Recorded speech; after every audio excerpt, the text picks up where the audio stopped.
Hello, my name is Teacher Katie, and I am here to explain Find a Star.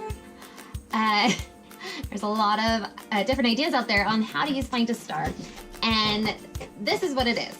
It is basically a card with 12 squares. Some people do 9, I do 12.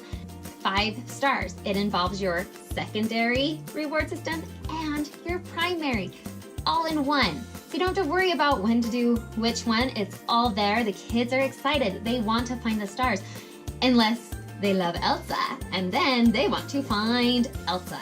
I've had a lot of kids more interested in finding the pictures than of the stars. But then again, also kids who love the stars. Now, so this is Find a Star. You cover it up with something. It can be anything, numbers, colors, letters. This is my go-to. I have several sets of the letters, just all uppercase capital letters of A through L. Mainly because I teach pre-VIP and level 2, but these work really good. I just throw them in. I seriously take 5 to 10 minutes, and I have lots of cards because then I can just stack them. I stack all of my cards like this, stack, and they sit down in a file. So then my file's right here. I have it's part of my desk, and I pull it out, stick it up. I'm ready to go. Ready? Let's go. It's right here. They can kind of see what's going on, but I can take it off and hold it up close. So that is why I like the Find a Star. The reason they stay on are paper clips. I use paper clips because I can store it all put together. I can move it around. I have a lot more access to it than if I use magnets or whatever. I don't feel like I can manipulate it as well. So I can be dramatic and hold it up and play with it and show the kids, yay, you found a star, good job, very good. And it can go right back on there. So it's really fast to put it together. I have tons of different colored letters. I do not laminate. I don't like the glare. I hardly laminate anything. In fact, my little Meg and Mike are not laminated. Meg's getting kind of bent, but they're in good condition. So personal choice, I don't laminate. I do laminate some cards, and I'll explain that in a minute. So I have a file down in my desk right here. I can't show you, but there's a file here, and I put them back to back of what lesson I'm teaching in that order. So I just pull it out, I'm done, next, and not have to worry about it, right? Then next to that file is my girl file of all the different ones I've made. Well, not made, I've made some, but that amazing group, you're a part of it. The Facebook group with Jennifer, Teacher Jennifer, Facebook VIPkid, or VIP, wow, if my brain worked right now, I would tell you. VIPkid videos and props. Teacher Jennifer and all the other teachers on there make amazing images and have files on there that are free to use. So this group has really helped me get to where I'm at. So I have several of them that I've either stolen or I've made. Again, Teacher Jennifer's amazing. So I have the girl ones, and I just make them here and there. But once they're all made, it's so fast, you guys. Here's some boy ones. All my boys. They're all upside down. Sorry about that. And then behind that file, I have all the generic ones. Oh, there's a turkey in there. Okay, so a lot of fun. When I get a regular, I like to have several different superhero ones because then I can rotate through if they don't know where the stars are. But I can also rotate through just some of the generic. Again, they enjoy it. Now, 3 reasons, 3 you guys, why I do Find a Star. I should take a nap. Let's try that again. 3 reasons why I do Find a Star. 1, it works for me. Now, not all rewards work for everybody. Find a Star works for me. Even though there's 12, I get to them really fast. I get through all of them. If I don't, towards the end, I'm searching for the star, and I show them, you know, sitting there going, I'm peeking. They know I'm peeking. And I'm like, right here, guys, you did a good job singing, but pick K, okay? Yeah, good job. And so if you don't make it through, just kind of guide them through the stars. I help them pick all the time. Anyway, so that's my number one reason is it works for me. I have it all organized to where it's really fast and it's easy for me to pull it out, get the next one out. Number two reason is the kids absolutely love it. I try to find what goes with what kid. Again, Elsa. And this student that loves Elsa, I could have probably 10 different Elsas, or I could just use this one over and over and over again, and they would be perfectly happy. Third, this is a big one. The parents. The parents love how I do find a star. Maybe they don't love find a star, but they love how I'm doing find a star. There's a big difference. This is my generic go-to. If I have a brand new student, never has seen this before, this is what it normally looks like. I teach, well, now it's half and half, level 1s, level 2s, but I mainly taught pre-VIP kids, and they were doing this. And the second time I had them, they were doing it on their own, and they were able to fly through these cards. So how I would present it to my little pre-VIPs is I would show them, and I said, when you do a good job, you get a letter. They should be familiar with the word letter, but let's practice letter. Letter, good. What? What letter? And then they just stare at me like I've lost my mind. Yep, that's what I did. So I sit there and okay, maybe they don't know their letters. Who knows? Because some of them don't. And I point. And I give them a second. And if they, oh, okay, she just won't say. She doesn't want the whole thing. Sometimes they start breaking out in song, but you're just singing with them. Good job, good singing. And then point to A. And then they start to recognize, oh, she just won't say. They'll say A. If they still have no clue, then you point and say A, A. You're now working on letter recognition with this student.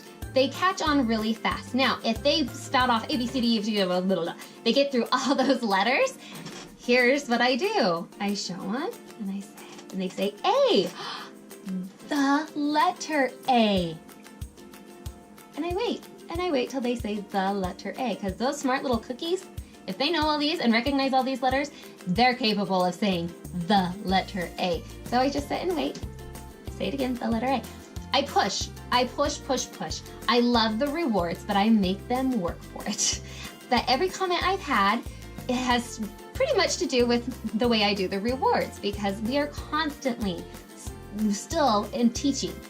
So the kids, even my beginner pre-VIPs, I still do this. My trial VIPs for level 1, I do this. I do a little frog and I give them a pom-pom. They don't really understand the importance of the stars. I do put a little star on some of the fly pom-poms and ribbit, ribbit, ribbit, and they laugh and think it's so funny that I'm going ribbit, ribbit, ribbit with my little frog in his tongue. But I'll go over different rewards another day. This is for this reward, okay? Paper clips, super helpful for this next part. Generic, ABC, this is kind of what I do for everybody, especially to start off because we're learning a new routine. Now, my kiddos that I've had, and I put in my notes that, oh man, that kid could not say wash. Not once. Wash. Or something crazy. Could not say wash. So I would take, I've made for every lesson so far that I've taught, I've been making little vocabulary cards. Okay? With me? And then I just have my little thing, depending on where they're at. And let's say they're pretty good with A already. I just stick the vocabulary card on there. Now there's only generally about 2 or 3 with my pre-VIP kids. If they're still learning letters, I keep the letters, unless they're learning, if it's a specific big D, small d. Guess what's on here? A big D and a small d. I have a set of letters that are the big letters, small letters. So after reading the lesson, I just pull out the cards and I stick them on there. Now, the reason I like them to be separated from the sheet, the cards, is because then they are able to find it. I usually show them this card right after we've talked about it. So right after we've practiced, wash your hands, wash your face, wash whatever we're washing. Right after we talk about it, I say, hey, what's this? And they produce what this is. Kind of direct, kind of help. Pull it down. Oh, good job. You got a star. Yay, yay, yay. All your excitement, right? Put it up. They see their star. Dang, you have a star. Okay, this is where these little vocabulary cards come in handy. If you've made it through the whole lesson and you're at the end, I usually stick. If they're having a hard time with wash, I stick it over to the side. Towards the end, I throw it up there. What's this? What's this? And then they have to go over it again and again. At the very end of the lesson, if they're still struggling with wash, practice wash. Their mom or dad sitting right there, and guess what? They're gonna practice wash. By next lesson, guess what? This is on there. Even though this isn't in their lesson, in my notes, I left. They really struggled with wash. And I stick it back in with our lesson, and they have to be able to come up with it. And 90% of my students who struggled with wash, or whatever vocabulary word, has been able to come up with it again. So that in itself is a lot more work. This with just the letters or numbers or whatever, great. It's super fast. Kids and the parents still love it because you're still learning the letters, you're still learning. But this is where the parents have absolutely loved and left comments about going over the vocabulary that we're still learning with the rewards, and it's still fun. But this is how I use the Find a Star. That is basically it. How I create it, it's blank. I take my razor blade and I cut. I obviously put it down to cut. Very dangerous, be very careful. Put something thick under it, thick paper, a cutting board probably, because if it's sharp enough, it's gonna go right through. And then I cut just a tiny slit. You can't really see it, but I've already cut this one. And I cut it just a little wider than a paper clip. I slide my paper clip, the long side, this part right here, down the back, because you don't want to cover the cute picture. So I take it and I slide it down the back, like so. Now, notice it's sideways. My picture, I don't want my paper clip on the picture, so I will turn the paper clip and it still works just handy dandy. And it's not covering the picture. And there you go. There's the paper clip. I use this cheapy roll of magnet that isn't the greatest, I'm not gonna lie. Cut it in half and I use about that much of it and stick it on the back. Now, it has worked so far. I've not had any problems with it. It's been great. The whole stack of, did I talk about this already? The laminated, right?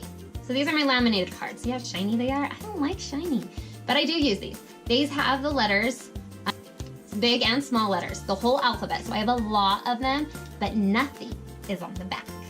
And so then for my level 2s, I'm like, oh, sight words. Guess what?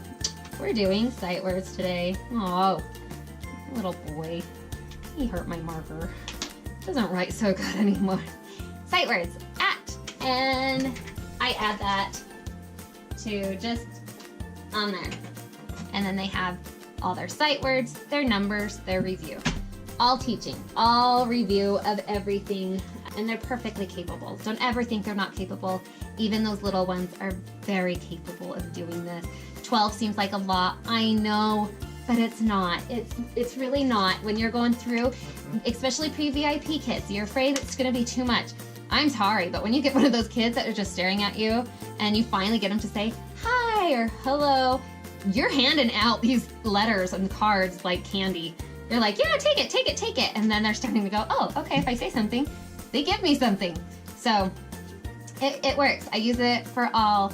The only time I don't use it is for the trial class, because I really have no idea what they're capable of doing. And some of them just think this is so funny that we just stick to this for my trials and pre-VIP kids. And I used to get bombarded with trials, and I don't anymore. It's all major courses, and I'm got a ton of them, and they love this. So I wanted to share a success with you. If you try it and it doesn't work, don't keep doing it. Just find something else. If it's not working for you, it's not working for you. It's just something that works for me. It is something I enjoy doing. So that aside, please keep sharing these great ideas. Keep handing them back and forth. You guys are awesome. The community for VIPkid is awesome. I have only been teaching with VIPkid for 40 days, and I've hit, I don't know, I'm well over 100 classes now, and I did not think I would enjoy it as much as I do. So I went from only taking 10 minutes to prep, because I did it this way, just the letters, to now I spend a little too much time. So my husband's #1 complaint, but in the long run, when I get all my cards made and everything, it shouldn't take that. In fact, it's not taking as long as I'm teaching more and more lessons because I already have the cards. So thanks, guys. Thanks for your amazing support and for all that you've given to this wonderful job that you've helped me join. So thank you, thank you, thank you. Bye.